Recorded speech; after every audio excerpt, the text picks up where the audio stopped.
boleh.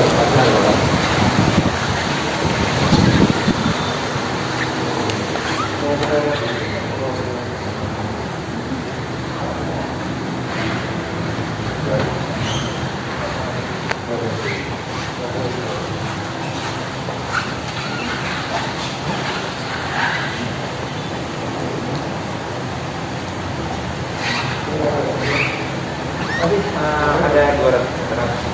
Ada habis. Semua.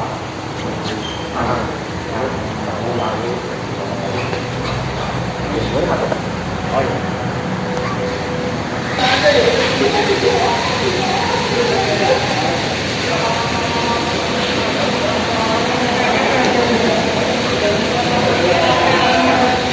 Nggak pakai bus, pakai mobil sendiri.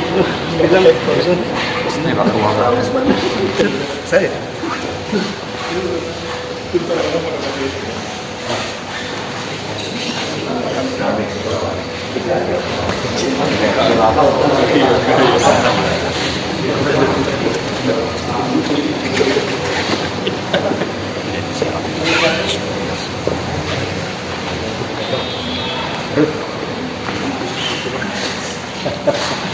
Ini 1, 2, 3, 4.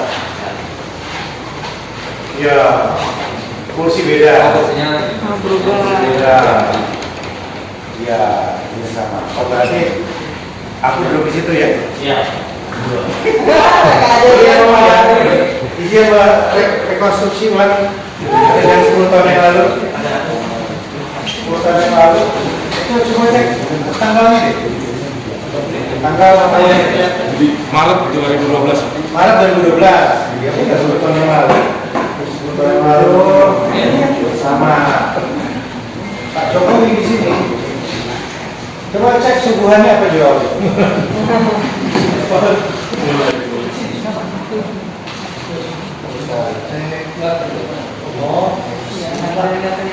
Oh gini, Mas Bos terbalik. Ini bapak sini.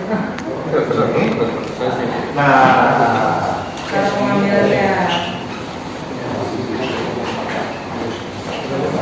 Pak Jokowi presentasinya di sini. Kenapa sih ditaruh di sini ya waktu itu Pak Jokowi? Biar bisa lihat skrip. Oh lihat skrip. Iya. Hah? Kok disantai waktu itu ya? Enggak. Cerita tentang Solo kan saya mau maju.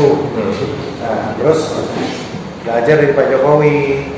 Pak Jokowi cerita lah gimana mengelola APBD. Yang saya ingat tuh waktu itu Pak Jokowi cerita ada anggaran untuk prostitusi jadi dinsos 300 juta dipanggil.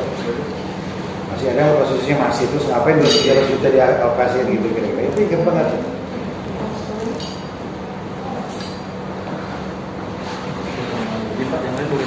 Yang lain boleh. Pak Luis. Nah. Hah? Oh iya ya. Ya. Pak Ori jelasin. Tapi itu bukan itu dulu ya. Dulu tuh ini ya. Nah ya itu dulu. Layar. Iya. Enggak ada di Saya waktu itu di mana ya?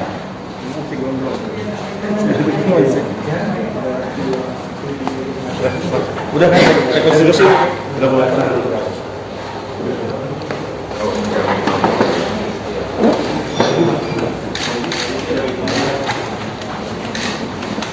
Saya 2007 pohon duduk di sini sama Pak Nur Mahmudi sama Pak Jokowi Pak.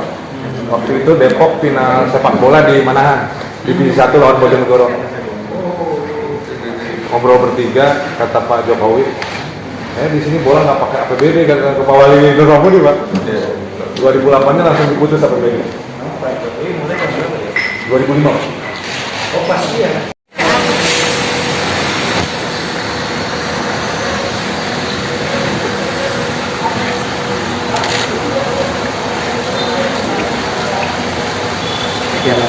Di mana? Hah? Di sini? Pak terkait dengan kunjungan hari ini bahas tentang apa Pak? Mas Wali. Tadi kan acara Smart City Apeksi, terus barusan bernostalgia kunjungan 10 tahun yang lalu, tahun 2012. Saya minta waktu Pak Jokowi untuk berdiskusi di sini, ya, di ruangan yang sama di situ, dan Pak Wali cerita juga nggak banyak berubah.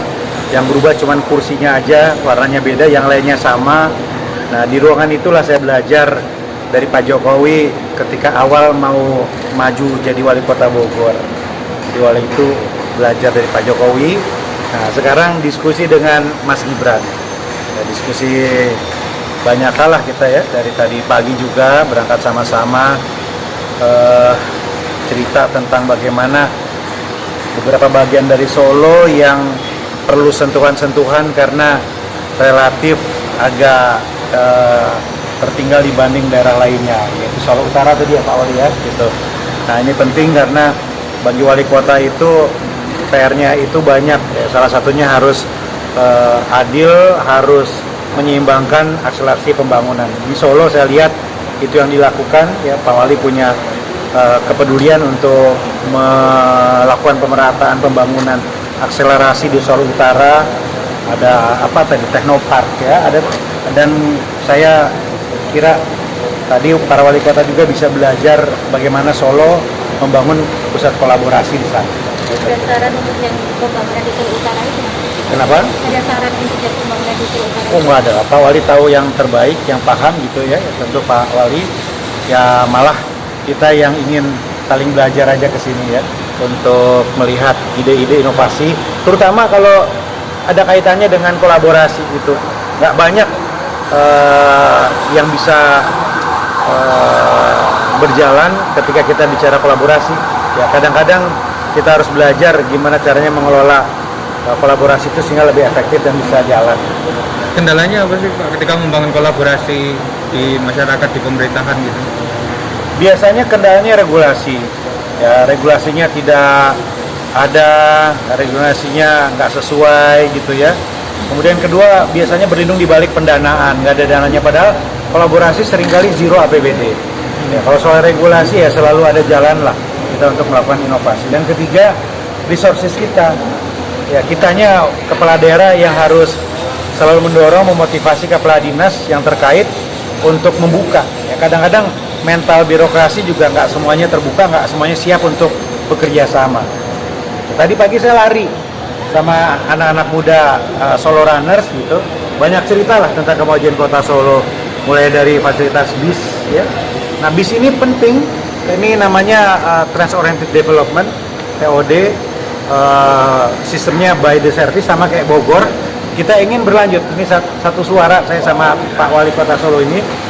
By the service ini programnya sangat keren, warga diuntungkan, berhentinya jelas, tarifnya saat ini masih tidak berbayar gitu, dan kita punya harapan, punya aspirasi menyuarakan kepada kementerian agar program ini terus berlanjut sebetulnya. Memang di beberapa daerah tidak maksimal, tapi Solo maksimal, load factor-nya tinggi, Bogor juga load factor-nya tinggi. Kita berharap daerah-daerah yang load factor-nya tinggi ini diperhatikan oleh kementerian, diprioritaskan untuk terus berjalan. Ada diskusi soal politik nggak Pak?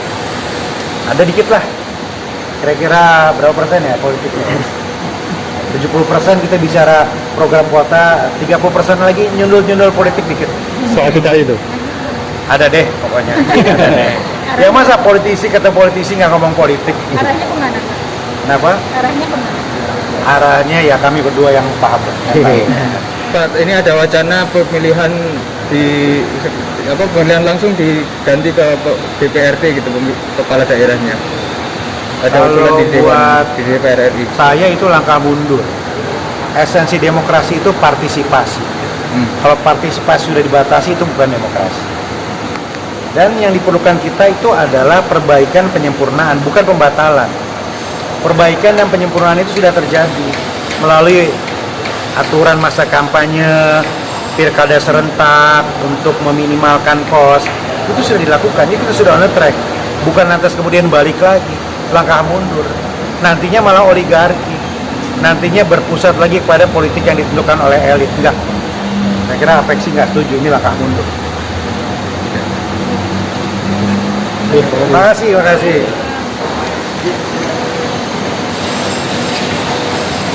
Pri, coba reka ulang fotonya di mana waktu itu? Di sini kan? Ya. Pri.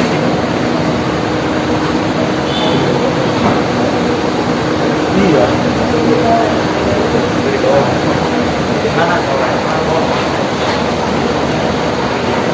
Jadi 10 tahun yang lalu nih, iya kan? Ya, tidak.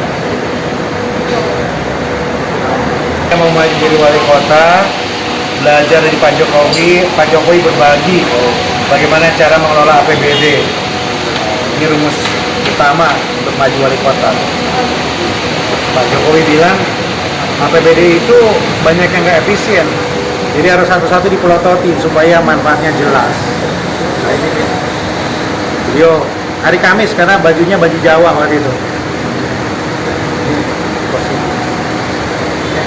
Rambut saya masih banyak, belum ada uban juga. Umur berapa tuh? 10 tahun yang lalu umur saya 39, belum 40. Mas Gibran umur berapa? Masih SMP ya. Masih SMP. Ya, Kuliah. sudah kuliah. Jadi siapa yang menyangka ya 10 tahun kemudian kami di sini bermitra sebagai wali kota. Oke. Di SMP SMA yang penambahan baju adat itu. Baju adat, Iya. gimana aturannya? Seragam sekolah. Seragam sekolah. Untuk Apeksi gimana? Untuk membawa seragam benda. Baju adat untuk hari-hari tertentu. Oh, bagus banget ya. Kalau di kita, saya kira sama juga di Solo. 1 hari dalam seminggu, ASN itu kan pakai pakaian adat. Kalau mulai dari siswa SD kan bagus. Cuman catatannya adalah jangan sampai memberatkan itu aja. Ya, jangan sampai memberatkan gitu. Kalau baju adatnya bagus lah. Kalau dari anak-anak di edukasi untuk bangga dengan baju adatnya masing-masing bagus. Ya, tinggal teknis aja. Kepala daerah siap lah untuk mengkoordinasikan itu. Ya. Tapi Nanti potensi untuk pungli gimana? ya itu maksud saya. Jangan saya memberatkan, harus transparan dan saya kira bisa diatur lah. Tujuannya bagus, filosofinya bagus, ya. Bagus. Tapi itu aja, jangan sampai memberatkan. Kalau menurut saya, oke. Anak-anak sekarang itu kan mereka well exposed dengan international culture. Masa budaya sendiri enggak? Ya, jadi bagus. Tapi harus diimbangi juga dengan nilai-nilai yang lain. Bukan hanya kostumnya aja, tapi values-nya. Kalau di Bogor ada festival Kaulinan Sunda. Kita selalu secara rutin punya festival untuk permainan-permainan anak kecil gitu.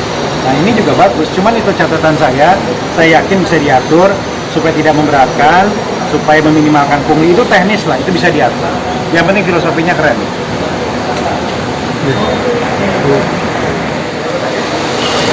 Sekarang